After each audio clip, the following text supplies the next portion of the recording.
taught you how to tape your stick? My brother, my big brother. He taped my stick up until I was like 10 or 12, and then I finally just said, you know, I might as well tape my own sticks. When I was around 12, I found that my gloves kept slipping every time I wanted to shoot the puck, so I was like, well, why don't you put tape around? And then started using it. Started using the full size of the tape, and then I felt like as I got older, it was making the stick a little too heavy.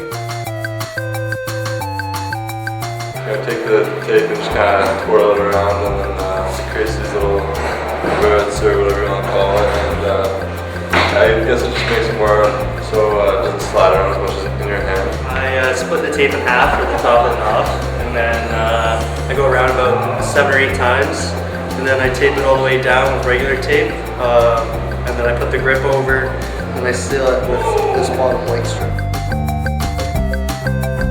Who taught you? My dad. Did he play hockey? Yeah, he played OHL. And it's the way he did it. So he just, the first time I had stick, he just did it this way, and I just, ever since then, I did it the same way.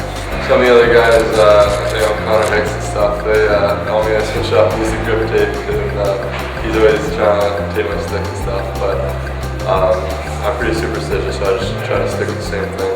Before games, I don't put it on the ground. I don't put the ground. Why not? It's just superstitious. It's not like on the ground. How long have you been doing it? Since my midget, I think. Okay, so you tape that end first. Yeah, and then this. And I still like